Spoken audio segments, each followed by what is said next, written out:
Hello friends, I'm Vikant Sahay. I'm a journalist based out of Goa. It's an interesting place and I would like to talk about my life, how I have reached Goa from my birth to this place.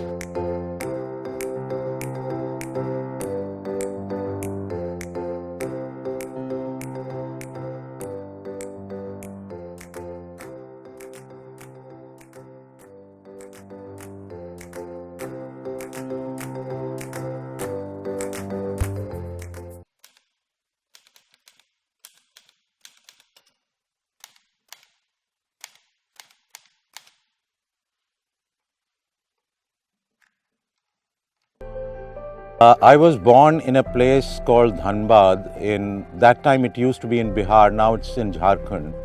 It's known for its coal production, and I did my schooling in a school called Dinobli School, which was very famous. Still is very famous.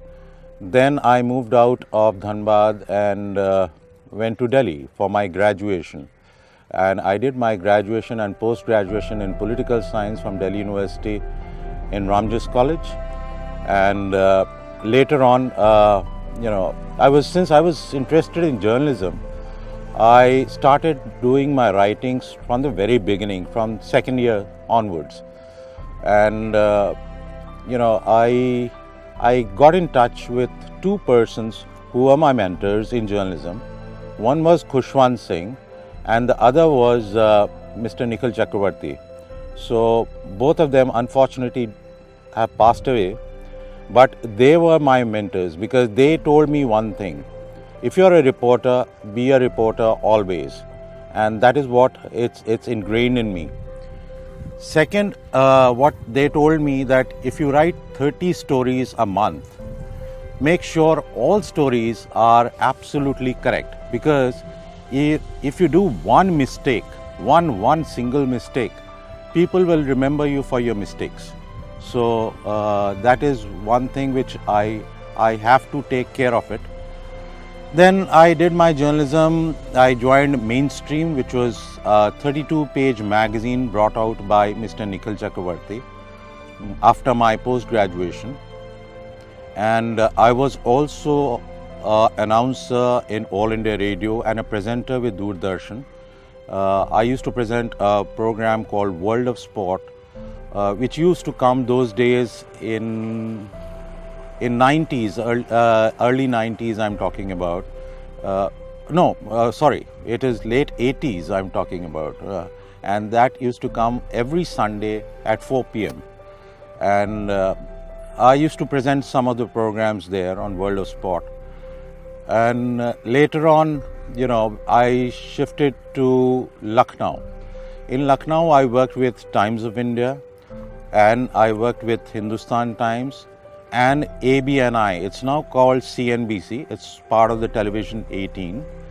And that was my journey of 7 years in Lucknow. Then I moved to Patna.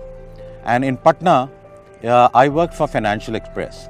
And in 1999, I was selected as IV. We call it IV. It was International Visitors Leadership Program, IVLP. And that gave me an opportunity to go to US for about 27 days or 21 days, I don't remember right now, in 1999. And it opened the world for me because I started reporting from US also. I covered the New York Stock Exchange, I covered the NASDAQ, I covered several other companies. I also wrote about how India and China are growing up economy, and that was in 1999. And it has actually turned out to be like that today. And after 4 years of working with Financial Express, then I also did some moonlighting for the BBC World Service, which was for radio as well as of television also, and did some breaking stories too. And then I actually shifted my entire focus from journalism to something called diplomacy. I joined the US government, the State Department, in the U.S. Consul General's office in Kolkata, and I worked there for 7 years and 6 months. And that gave me a full idea of how a government functions, because I used to interact with the government of India and the government of US. So I was one of the mediatories, being since I was appointed as a political specialist, and I was covering all the political issues apart from other things which I used to do, which includes reporting, which includes meeting people from very high level to ordinary level people.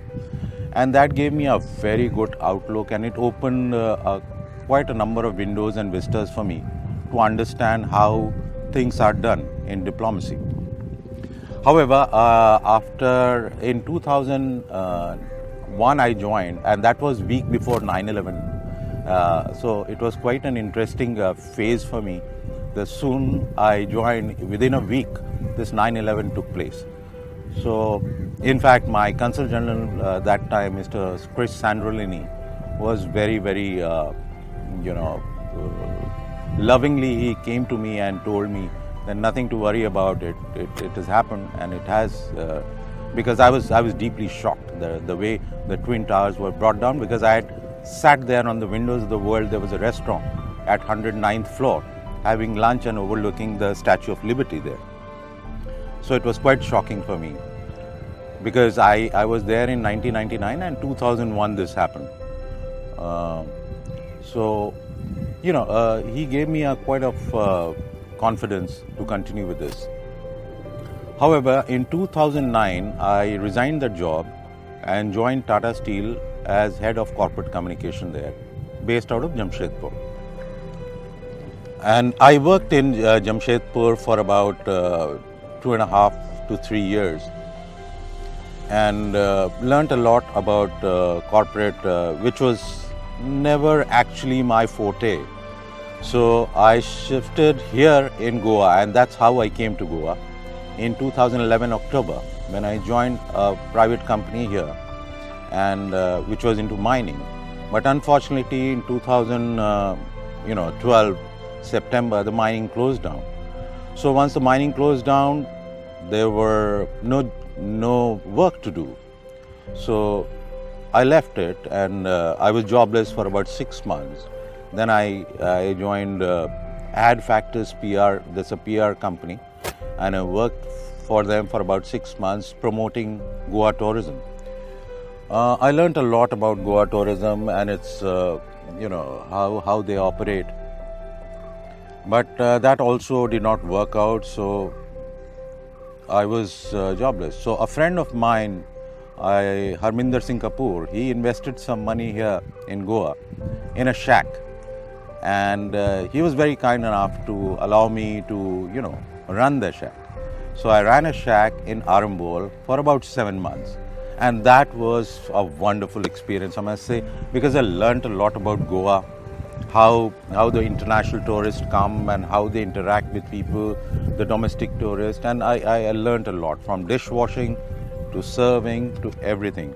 I managed it, and I had a very good team of people working. They're still there.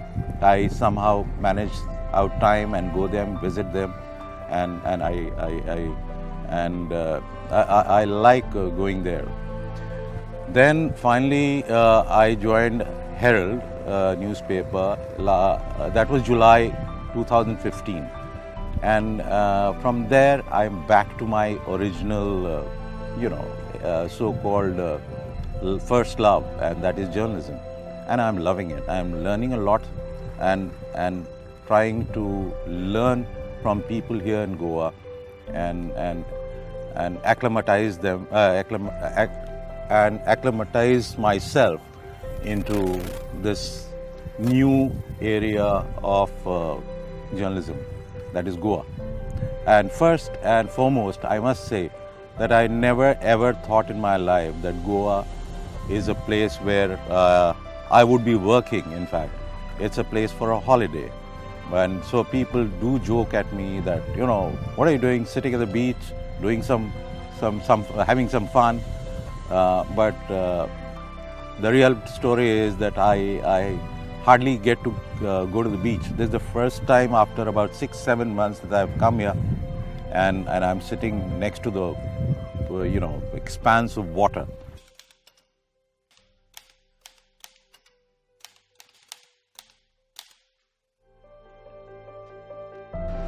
See, I get my ideas through, when I talk to a lot of people, and I move around in Goa a lot. So when people talk, I get the sense that what actually people are willing or liking or they want to know. So I try and, wade myself through the stream and generate ideas from there. It can be Twitter also, it can be social media also, and it can be conversation from various people around you. And it is all my friends, family, and interlocutors, as well as people I meet. They give me the ideas, so I'm never short of ideas.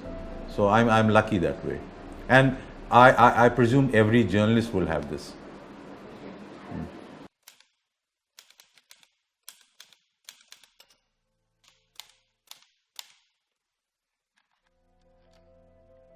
My day, like as an editor, it's only chasing stories. That is the first thing which comes in my mind. And also meeting my deadline. That is most important. So my day begins early, and my first thing once I get up in the bed from the bed, the first thing when I get up from the bed is I get hooked onto this device, which is called mobile. And this device connects me to the entire world, entire planet. And that is, I am heavily into social media, not very much into Facebook, yeah. But yeah, Twitter is the place where I get updates every second, every minute. Because in Twitter, everyone is a reporter. But the only thing is, they have to write a report in 144 characters, which is quite a task by itself, because you have to edit and convey the thought process and convey the entire story in those 144 characters, which includes space and dots and commas, everything like that. So I get my news from here, and also I check most of the newspaper online, and and now we have WhatsApp also. So we keep getting messages from different quarters, different groups, and different people. So the day and I plan my day very early. In fact, I plan my week. In US consulate, when I used to work, we used to plan it months in advance. So all those things were there. So that taught me that 7.5 to 8 years of working with the State Department in the U.S. consulate. That taught me how to organize myself. It was extremely important, and it is extremely important to maintain time. I try my level best to maintain time minute by minute. It cannot be delayed by 5 minutes or 3 minutes or 2 minutes. I cannot afford to, because I remember a story, a friend of mine, we were there in US, in Washington, and we were told that 7:30 the car will come and pick you up from the hotel. And we stepped down at 7:28, and 7:30 they were there. This friend of mine, he was rushing, but he couldn't come down at 7:30. So we left at 7:30, and he ultimately had to hire a cab, which costed him $10 those days in 1999. And once he got the pinch of that, he realized the importance of time. So next day onwards, he was not at 7:28 and 7:25 or whatever, but earlier than the time.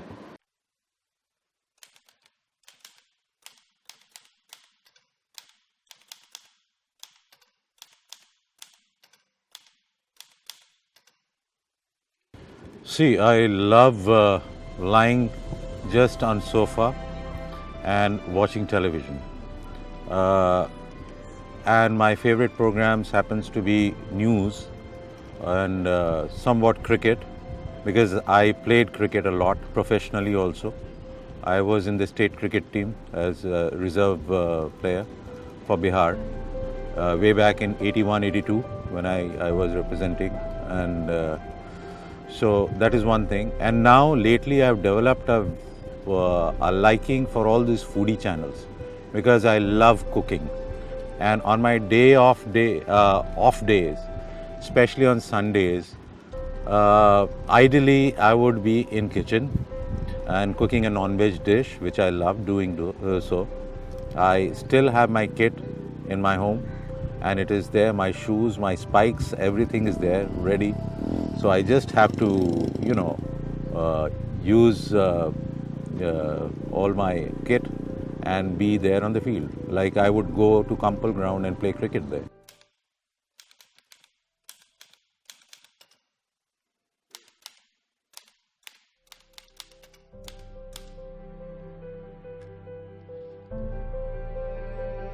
Uh, Study basically Amar Chitra Katha. It's a comic which has, so many mythological stories attached to it. And that helped me understand mythology in a very short term. And I have that picture right in my mind because of that. And I can remember all those mythological stories. Nowadays, we don't get those Amar Chitra Katha, and those comics are gone.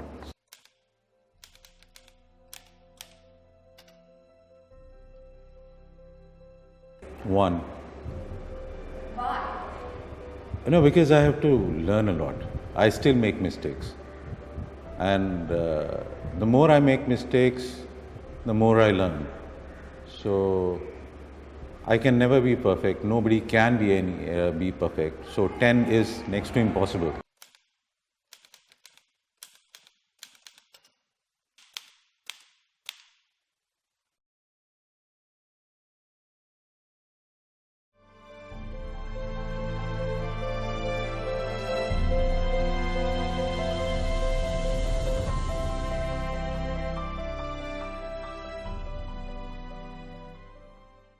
Thank you so much for watching this program and giving so much time to me. I would suggest and I would request you that if you can follow brushflix.social, that's the YouTube channel, and I'm sure you'll get to hear and know about more new personalities from Goa and also from outside in a later stage all over the world. So thank you very much for your time. I'm Vikant Sahay signing off.